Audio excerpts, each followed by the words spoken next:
No 207º Block Talks, a gente fala com o Guilherme Betanin, Country Lead da Base no Brasil, que conta como é apoiar os builders para crescerem em Web3. Eu sou Maurício Magaldi e esse é o Block Drops, o primeiro podcast em português sobre blockchain para negócios.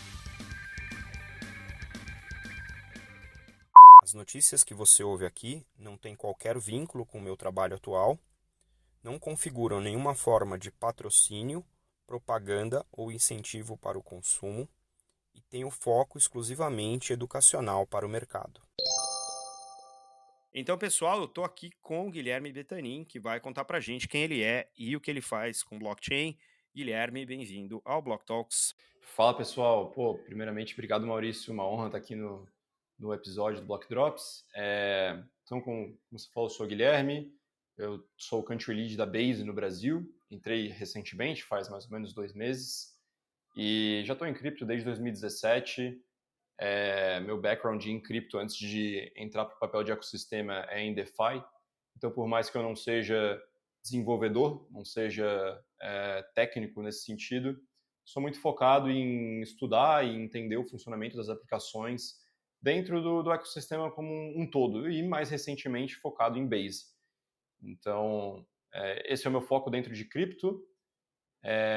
Antes disso, eu trabalhava em e-commerce, e acho que um fato bem interessante que pode até orientar um pouco a nossa conversa é que eu acho que uma das coisas mais legais aqui do meu trabalho é como eu consigo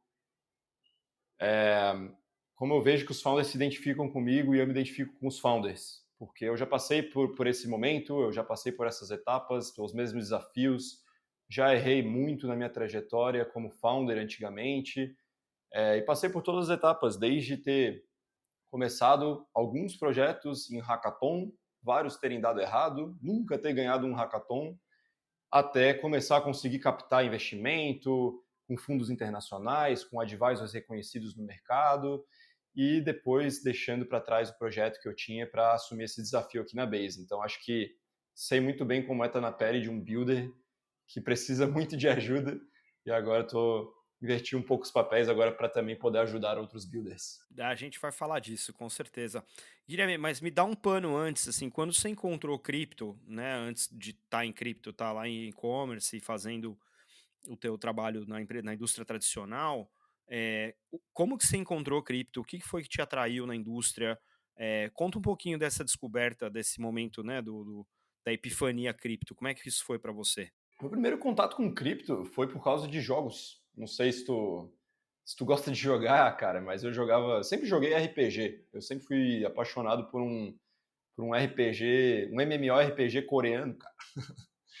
E em algum momento eu descobri que dava para vender item por Bitcoin. E eu era uma criança ainda, né? Mas eu achei muito interessante porque eu não tinha condições de comprar o cash do joguinho, e só que eu tinha muitas horas no dia e eu só jogava aquele negócio. Então eu pensei, puta, eu vou começar a vender item para eu poder comprar aqui cash, poder me divertir mais no jogo. Foi assim que eu descobri, até que, enfim, o tempo foi passando, e eu comecei por meio de amigos, que inclusive depois um desses que me apresentou mais cripto virou meu co-founder no meu antigo projeto. Comecei a entender um pouco mais na época dos ICOs, os lançamentos de token, muitos projetos nascendo, terra sem lei, comecei a explorar tudo isso, mas sinceramente nessa época eu ainda não me sentia seguro de mergulhar 100% em cripto. Então de 2017 até 2021 eu continuei trabalhando com e-commerce, e depois sim que eu entrei full time em cripto. Mas foi assim que eu descobri esse mundo. E aí, nessa movimentação de entrar em cripto, você já mudou direto para um projeto? Você começou só brincando com as cripto? E como é que foi encontrar um projeto ou fundar um projeto já nesse ambiente novo? Qual foi a oportunidade que você viu? Como é que você tomou essa decisão? Eu gosto de entender um pouco do processo de decisão das pessoas que começam a carreira numa outra indústria e depois migram para cripto. Quais são, né, os fatores decisórios ali? Como é que é o framework de decisão para largar o que seria talvez uma carreira, entre aspas, mais confortável para, como você mesmo disse, né, encarar uma indústria que ainda é meio velho oeste, assim? Sim. Cara, foi meio de paraquedas, assim, foi uma oportunidade. O que aconteceu foi o seguinte, eu tive alguns e-commerces na minha vida e já trabalhei em outros e-commerces também. E eu estava trabalhando no e-commerce, que era um e-commerce médio, a gente faturava ali por volta de 30, 40 milhões no ano. E aí eu decidi, cara, vou sair dessa empresa porque eu quero fundar o meu próprio e-commerce. Eu tive um e-commerce antes de entrar naquela empresa, depois fundei meu próprio e-commerce. E eu sempre tive um mentor que me acompanhou assim na minha vida profissional. Isso era meio que o início da minha vida profissional. Eu sempre tive um mentor que acompanhou minha trajetória. E chegou um momento que não estava dando certo o meu e-commerce. E eu falei com ele assim, cara, porra, acho que eu tenho que dar um passo para trás aqui, tenho que aprender. Então, eu mesmo sugeri para ele, cara, posso ir trabalhar contigo? Tu já me ajuda pra caramba, aprendo muito contigo, quero dar um passo para trás aqui para eu passar um tempo contigo, passar um aninho trabalhando contigo e depois eu vou empreender de novo. E quando isso aconteceu, ele tinha uma empresa de e-commerce, mas eu apresentei cripto para ele e ele é um empreendedor muito realizado aqui do Brasil. E eu apresentei cripto para ele e a gente acabou fundando uma DAO, que tu muito provavelmente conhece, tu já deve até ter se envolvido na época, a Alma DAO. Foi um surto coletivo ali naquela época, não deu em nada, infelizmente. Mas foi um projeto muito maneiro, cara. Eu cobri a AlmaDAO, no podcast algumas vezes, mas depois com tanta coisa como tantas coisas que acontecem em cripto, eu acabei perdendo o rastro, né?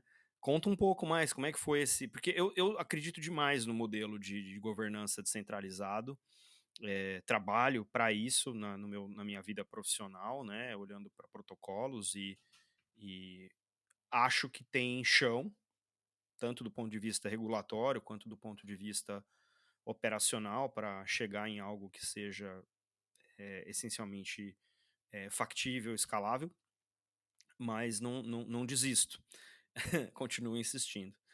E eu costumo dizer que as DAOs, elas funcionam, mas elas têm três defeitos. Elas não são descentralizadas, não são autônomas e não são organizadas.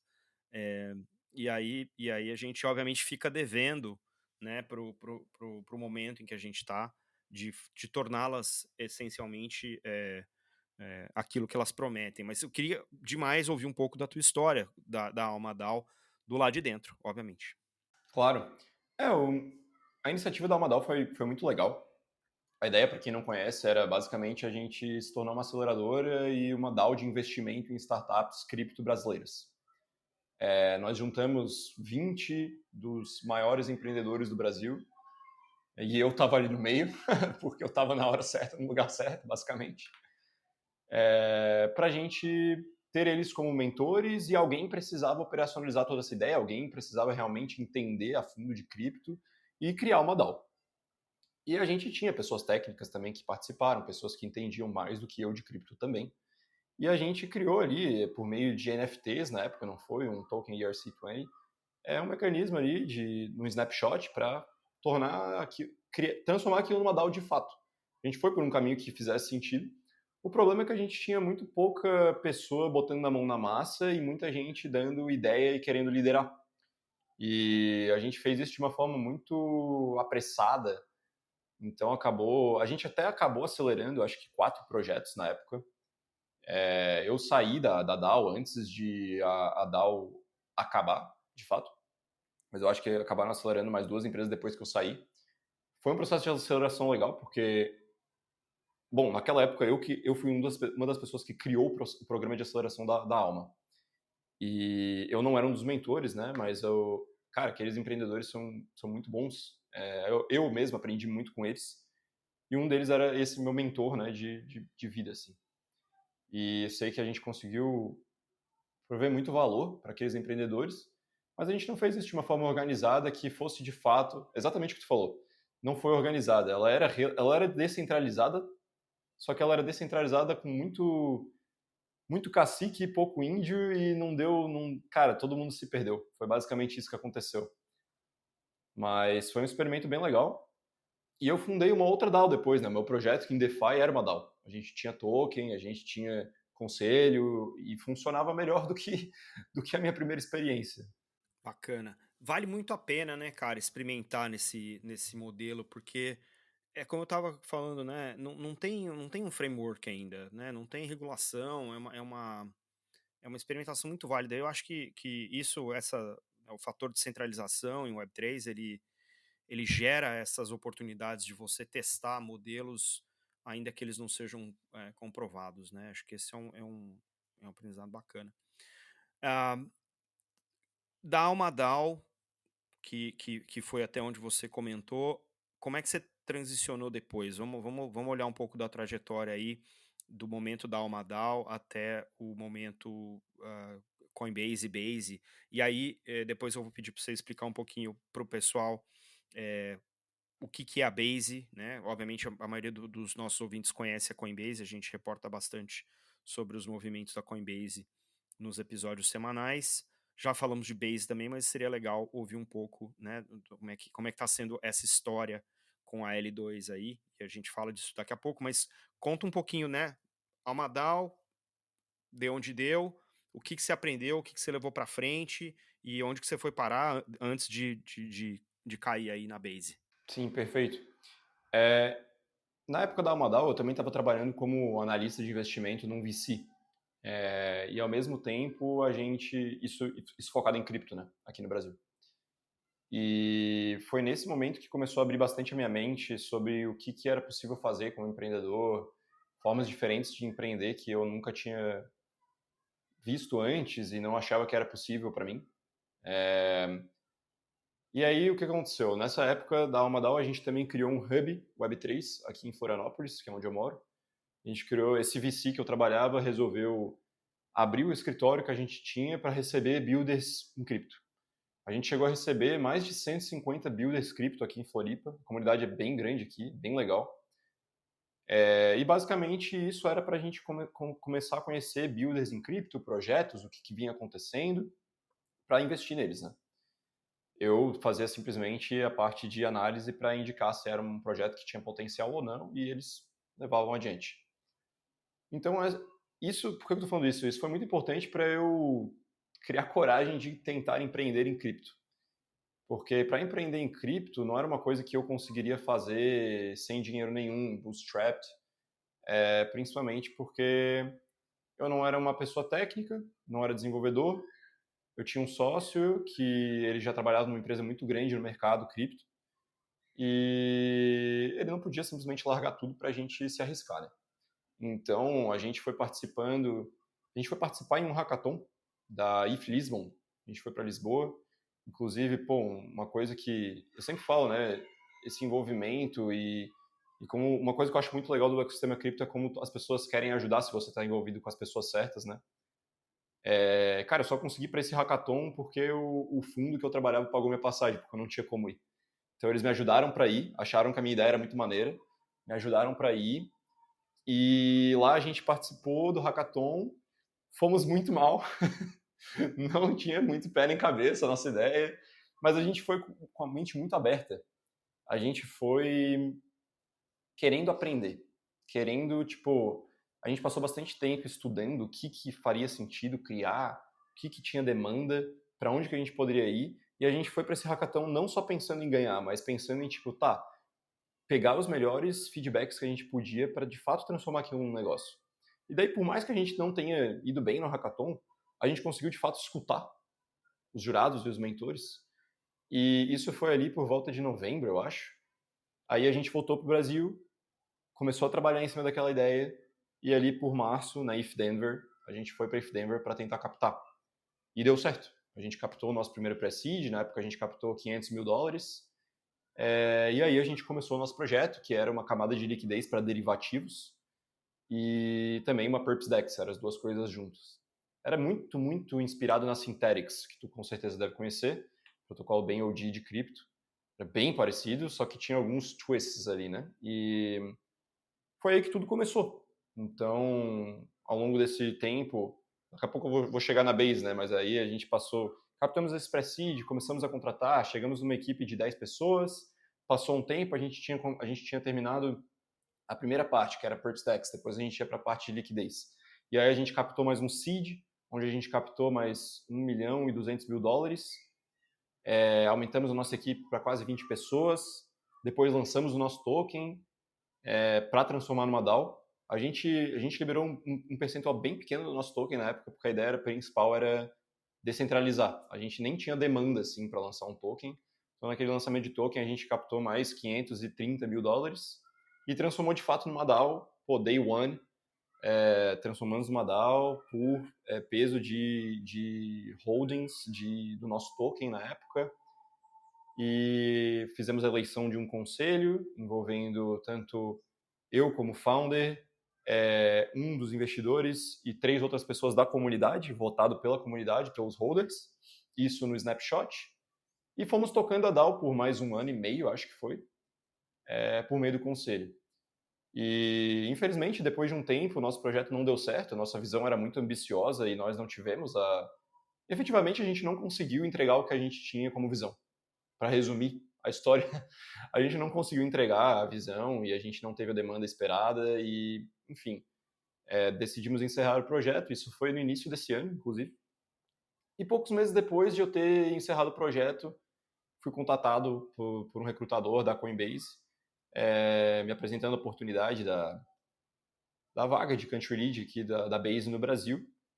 E é assim que eu cheguei aqui. Eu quero saber um pouco mais sobre a sua Perpdex, o que que enroscou? Você falou assim: "Ah, não conseguiu entregar a visão", acho que era importante, explorar um pouco, né, um duplo clique aí. Quais foram, sei lá, os 2, 3 fatores principais que impediram isso de acontecer, e o que que você aprendeu disso tudo que você está levando para frente, assim, como profissional de cripto? Perfeito.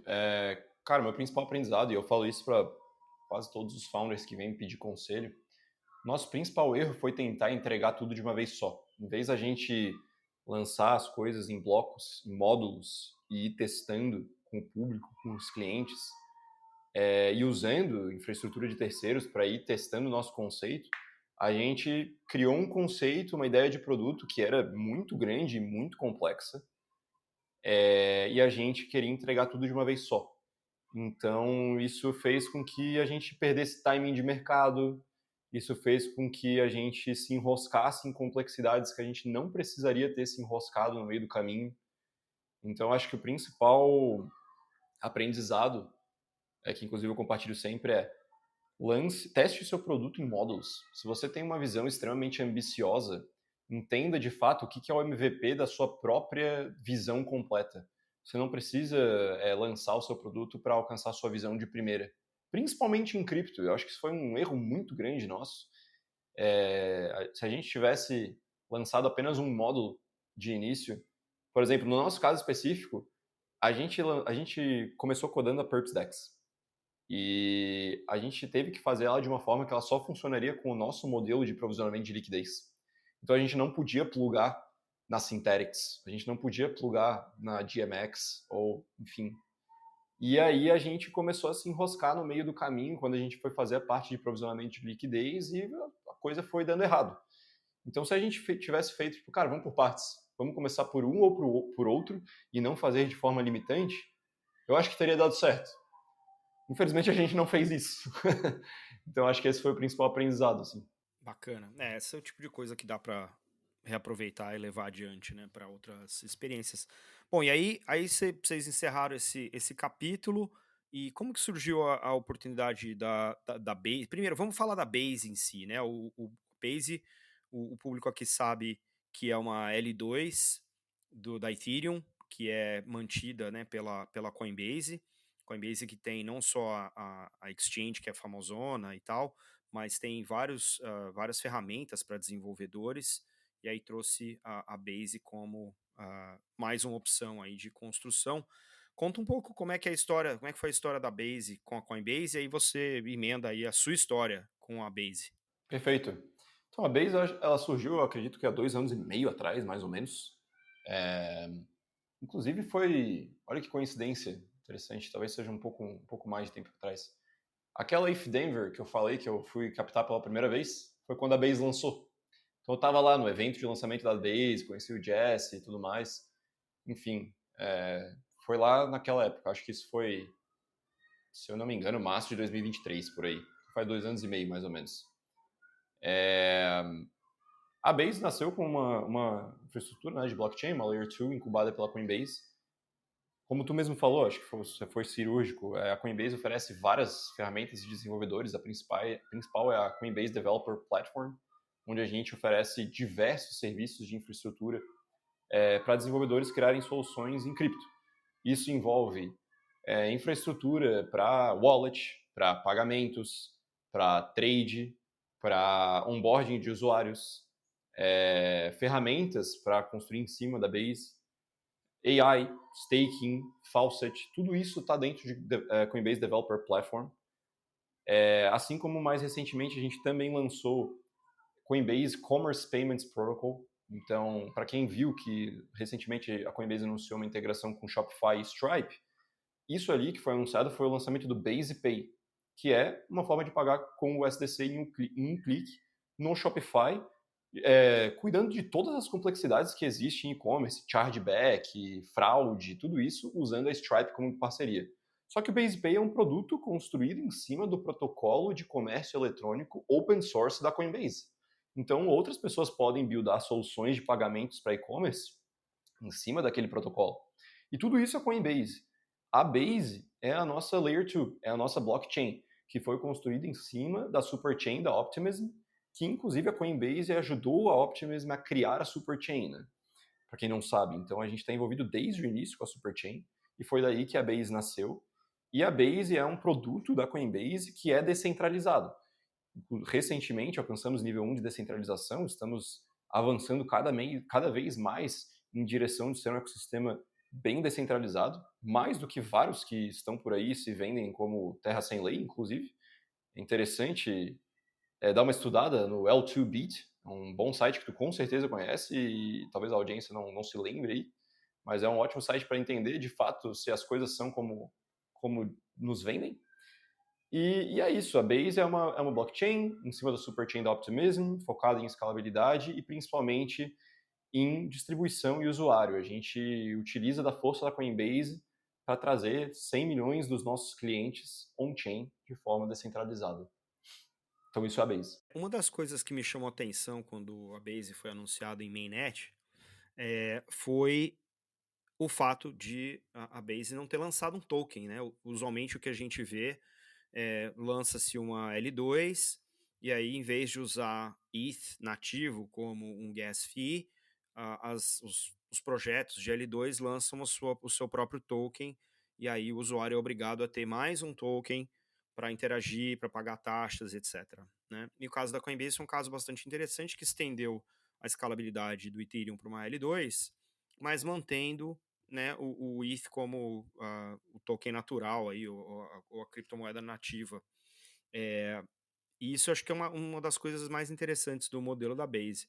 E aí a Base, obviamente, conseguiu trazer alguns projetos bacanas, né, que ganharam bastante nome, né, não só por estar na Base, mas por ter entregue uma experiência de varejo, né, para o usuário final bastante palatável. Não vou falar, mas vou pedir para você comentar quais são esses projetos mais proeminentes, né, na Base e quais desses que você tem tido uma melhor experiência, vamos dizer assim, aterrissar no Brasil, por exemplo. Legal. Cara, é legal que você comentou isso da nossa estratégia de ecossistema. Realmente é focado em escalar Ethereum e trazer 1 bilhão de pessoas on-chain. Essa é a nossa missão. E em relação a alguns protocolos, né, eu acho que alguns dos protocolos que mais estão tendo sucesso na Base são, por exemplo, Farcaster. Farcaster está tendo muito sucesso dentro da Base, inclusive agora integrando com Base App, que é o nosso super app. Eu acho que é bem legal a gente adentrar nesse assunto na sequência. Virtual está tendo muito sucesso, inclusive agora entrando no Brasil. Não sei se tu já entrevistou o Lug aí em relação a Virtuals. Com certeza você já entrevistou o Lug antes, mas não sei se pela Virtuals, agora que ele entrou como Red Latam, já chegou a conversar com ele, não? Não no show, mas a gente troca ideia de vez em quando. Salve, Lug! Exato. Então, é isso aí. Pô, Lug, cara genial. Acho que é um movimento muito interessante da Virtuals aqui para o Brasil. Inclusive, o Lug é nosso embaixador da Base no Brasil. E acho que são um ótimo exemplo de distribuição e demanda do público. Tem vários outros, né? A Aerodrome tem muito sucesso na Base, como a Dex, que é a cara da Base, e vários outros projetos. Acho que a gente está vendo muitos AI agents construídos normalmente em cima da Virtuals, mas não necessariamente. E um mais recente, que eu acho que é bem interessante, é o Maymo, que é da Moonwell, que é um AI agent que é um assistente financeiro que está dentro do Base App e é para ajudar a abstrair essas complexidades do mundo de DeFi para os usuários que são um pouco mais leigos. Então, esses são alguns projetos que eu comentaria que já são mais estabelecidos. Com certeza tem outros que eu não mencionei aqui, mas não é por nada não, só falei os que vieram em mente, mas fica à vontade para contribuir e falar alguns que tu gosta. Não, eu sou fã de redes sociais centralizadas. Eu acho que o Farcaster é um exemplo bem bacana de implementação. Tem outros, eu gosto do Lens também, uso o Orb em cima do Lens, que eu acho bem legal. E Lens também tem a sua L2 agora, né? A Lens Chain e tal. Tá todo mundo meio que tentando achar qual que é a receita, né, de infraestrutura para lançar as aplicações de varejo. E é um momento muito, né, de muita ebulição na indústria. Acho isso muito bacana. Agora, voltando, né, voltando os olhos para o Brasil, da tua experiência com os builders locais, quais são os que são de destaque aí? Sem questões de preferência, mas para dar um exemplo para o público do que eles já podem encontrar de projetos nacionais que usam a Base como infraestrutura. Cara, tem muitos projetos. Eu vou falar de alguns que eu mesmo já entrevistei. A gente tem o nosso Twitter, né, Base de Brasil, onde eu posto entrevistas com esses builders justamente para mostrar para a galera como tem gente tendo sucesso aqui. Alguns que me vêm em mente rapidamente aqui, a Pods é um ótimo exemplo, tu provavelmente conhece lá, o Rob, Babi, pessoal super OG em cripto aqui no ecossistema, respeito eles pra caramba, estão aí na lida há bastante tempo. Suspeito que eles tenham feito o maior fundraising de DeFi aqui da América Latina, ou pelo menos do Brasil. Temos a Picnic também, que é um protocolo mais recente, que eu acho que está fazendo um baita trabalho de distribuição, abstração de complexidade e entendimento da demanda do usuário. Estão tendo bastante sucesso. Gosto bastante do que a Venia está fazendo com BRLA e agora outros produtos também. Então, BRLA é stablecoin de real deles, mas eles também estão oferecendo infraestrutura de pagamentos, remittance, Rails, etc. Quem mais do Brasil? Tem um projeto muito maneiro que surgiu agora, que são de alguns builders bem OGs do ecossistema, que é a Cambi. Não sei se chegou a ouvir deles. Esse não, eu Cambi. tava ticando 100% dos teus nomes aqui de gente que eu já entrevistei. Esse é o primeiro novo. É. Cara, super recente, mas é do Cauê e do Tom. Cauê Cano, que era dev da MakerDAO antigamente. Não sei se você já conheceu ele. Não, eu não tive o prazer de conhecer o Cauê ainda. Boa. Cara, então o Cauê é um builder que está no ecossistema há bastante tempo. Ele era mais do ecossistema da Solana. Achei bem interessante que ele se rendeu à Base aí recentemente. A Cambi foi um projeto que eles participaram do nosso hackathon. Eles participaram do Base Batches, que é um hackathon global. E, cara, eles foram os ganhadores da track de DeFi da América Latina. A gente mandou eles para serem incubados na Network School do Balaji, na Malásia, por um mês. E depois disso eles participaram do Demo Day desse programa.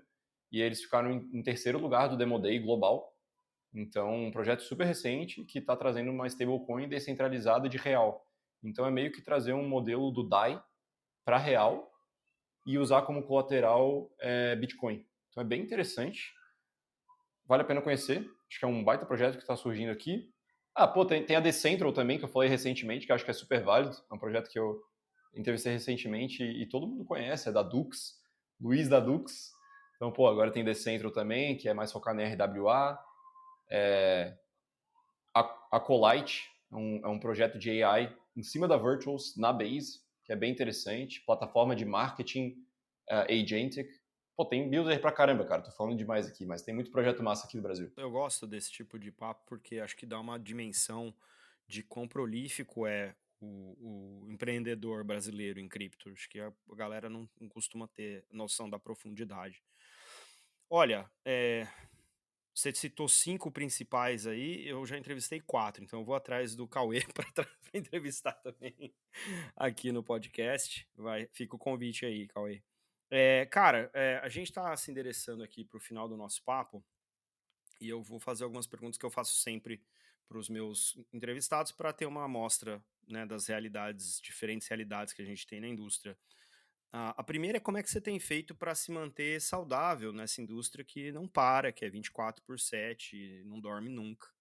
Como é que você lida com FOMO ou não tem FOMO? Qual que é a tua receita aí? Cara, que pergunta legal.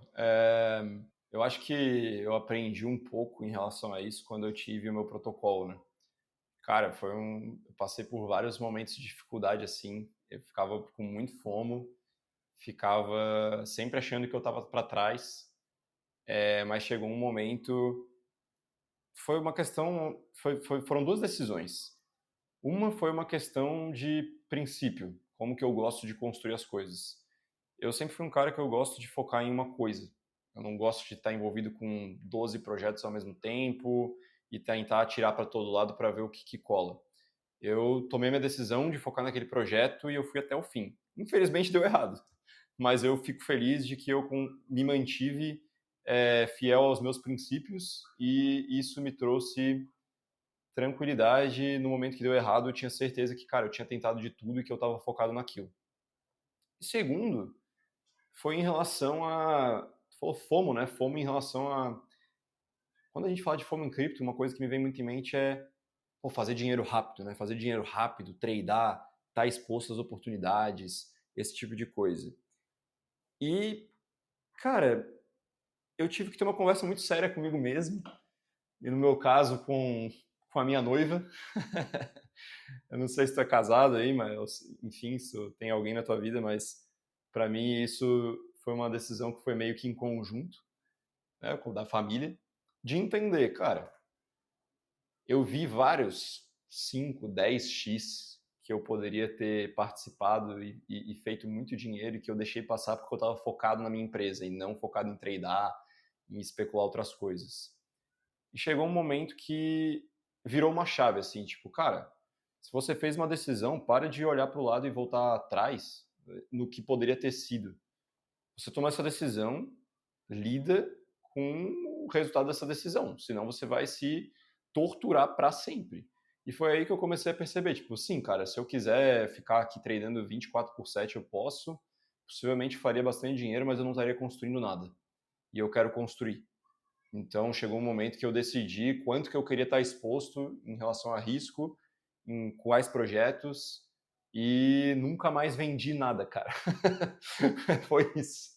Tomei a decisão naquele momento e fechei o livro. Genial. São boas lições. E do ponto de vista, assim, de indústria, né, como que você encara, eh, um problema-chave que a gente tem que resolver hoje, que se a gente não resolver, a gente vai pagar o preço lá na frente e descobrir que a gente não andou nada, porque a gente não resolveu esse problema. Qual é esse problema, na tua opinião, e por quê? Pô, pergunta difícil, cara. Eu acho que tem duas respostas para essa pergunta na minha visão, dependendo da perspectiva. Eu acho que como builders, como membros da comunidade, eu diria que eu acredito que um grandíssimo problema da comunidade cripto e dos builders em cripto é essa obesidade mental de estar querendo estar participando de tudo ao mesmo tempo e em vez de ter foco. Eu acho que a gente construiria muito mais protocolos de valor se os builders fossem mais focados nas suas ideias e de fato, pô, insistissem naquilo até dar certo ou de fato dar errado, em vez de ficar diluindo o potencial em várias coisas. Acho que isso é um grande problema da indústria cripto. Acho que, inclusive, isso atrasa o momento em que, agora isso está acontecendo, né, mas em que a gente vai ser visto com muito mais seriedade pelo mundo todo. E por uma outra perspectiva, assim, de qual problema resolver em relação ao mercado, eu acho que tudo em cripto deveria ser feito com um pensamento de negócio Web 2. Para a gente, de fato, eu vou trazer aqui a missão da Coinbase para 2025, que é trazer 1 bilhão de pessoas on-chain, 1 trilhão de ativos on-chain, né? Então, para a gente chegar nesse problema, né, resolver esse problema, a gente tem que estar focado em como fazer o onboarding das pessoas, em como criar produtos que as pessoas de fato querem usar. Tu não tem que. O usuário não pode precisar ter que dar um mortal duplo twist carpado para conseguir usar o nosso protocolo. A gente precisa criar bons produtos que quebram a nossa bolha. Então eu acho que, cara, parece pouco, parece uma coisa. Ah, nossa, beleza, é só abstrair a conexão de wallet. Cara, não é sobre isso. Se você acha que é só sobre isso, você não entendeu. Acho que as pessoas, incluindo eu, deveria ter feito mais isso antes, batido mais nessa tecla como founder. Foi um dos meus aprendizados.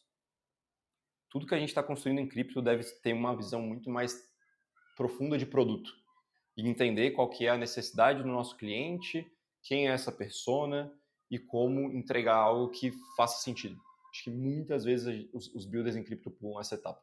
Genial. Adoro ouvir isso.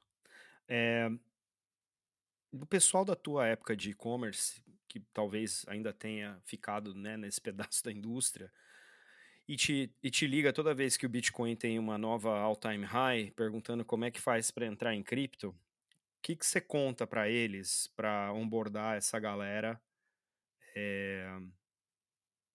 de um jeito saudável na indústria? Como é que você dá as boas-vindas? Tem um welcome kit que você recomenda? Como é que é essa tua. Ou você fala, não se mete com isso aqui que você demorou, agora também não quero mais brincar. Qual que é a tua qual que é a tua veia para esse tipo de interjeição dos seus colegas do passado? Então, eu acho que isso é algo que vem mudando para mim. Uma coisa que eu acho que eu poderia ter feito diferente nos meus últimos 3 anos de cripto é que, como eu estava envolvido numa coisa muito complexa, num projeto muito, muito complexo e muito nichado, eu fui para um lado onde eu tirei cripto da minha vida pessoal. Eu não costumava ter esse tipo de conversa e eu não gostava de ter esse tipo de conversa com os meus amigos mais próximos que não são de cripto, a minha família, etc, etc. Eu sempre fugi do assunto fora do meu trabalho, para ser sincero. E eu acho que eu não deveria ter feito isso. Hoje eu não faço mais isso. Quando, quando a pessoa vem falar de token, eu costumo fugir do assunto porque eu acho que normalmente as pessoas entram pelo motivo errado, né? Quando um amigo próximo começa a querer tradar futuros com 10 vezes de alavancagem no mínimo, eu dou o disclaimer. Cara, tu tá viajando, cara. Tu vai perder dinheiro, cara. Não viaja, vai de boa, pega leve, estuda melhor o que tu tá fazendo. Não vou te dizer no que investir. Eu posso te dar as ferramentas para tu estudar e para tu entrar no mercado, mas eu não vou te dar esse toque. Enfim, eu me coloco para escanteio. Mas um canal que eu gosto muito em cripto, que eu acho que traz. Eu acho que é a melhor forma da pessoa entrar em cripto, entendendo todo o universo e não só falar de token. Eu gosto muito do Whiteboard Crypto. Deve conhecer, né? Conhece? Conheço, acho muito legal. Cara, é muito legal. Eu acho que eles explicam de uma forma muito boa várias perspectivas do universo cripto. E eu acho que ali é um ótimo lugar de início para tu pensar, cara, de que forma eu quero me envolver, né? Como que eu quero participar e as pessoas conseguem aprender melhor. Então, não sei se eu respondi direito a tua pergunta, mas eu acho que essa é uma boa forma de iniciar em cripto. E estou começando a mudar meu approach aí na minha vida pessoal para de fato fazer esse papel de evangelismo. Então, acho que daqui a um tempo a minha resposta vai mudar. Muito bom. Cara, brigadão, estamos aqui no finalzinho. Como é que o pessoal faz para acompanhar você e o teu trabalho na Base? Dá o caminho das pedras aí pra galera te achar e poder engajar contigo. Perfeito. Eu imagino que aí na descrição do episódio vai estar nossos links. Então, a melhor forma é entrar no nosso Twitter, Base de Brasil. Para disclaimer, isso é uma página oficial da Coinbase, não é uma página de comunidade. Então, Base de Brasil underline é uma página oficial da Coinbase no Brasil em português. A gente, acho que na hora que lançar esse episódio já vai ter lançado o nosso Discord. Hoje a gente tem um Telegram comunidade ali para falar tanto com os nossos embaixadores, quanto contribuidores da Builder Network, quanto os membros das comunidades. E essa é a melhor forma de se envolver. A gente faz conexão não só entre projetos brasileiros, mas com projetos de fora que querem entrar no mercado brasileiro. Tem vários projetos grandes de fora que me contatam por meio da Base para que eu ajude eles com o go-to-market deles no Brasil. Então a ideia é gerar negócio, gerar oportunidade para as pessoas sérias e os builders based do Brasil. Se você quer se envolver, essa é a melhor forma. Nós temos a nossa página de recursos da Base Brasil também pública, com coisas traduzidas e reunindo recursos úteis globais. E é isso. Se envolva, chame um embaixador, um contribuidor, ou me chame, e a gente vai conseguir te orientar em como se envolver com a nossa comunidade aqui no Brasil. Show de bola. Guilherme, prazerzão ter você aqui no podcast. Acho que foi um papo super bacana. Parabéns pela trajetória e vamos que vamos. Até uma próxima. Valeu. Obrigado, Maurício. Foi uma honra. Valeu, pessoal. Tchau, tchau.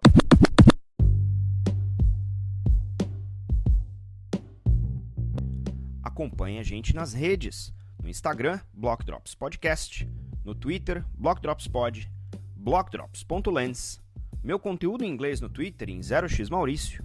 Na newsletter do LinkedIn. Ou escreva pra gente em blockdropspodcast@gmail.com. Você pode ouvir o Block Drops Podcast no Spotify, no iColab, na Febrabantech e em outras plataformas de streaming.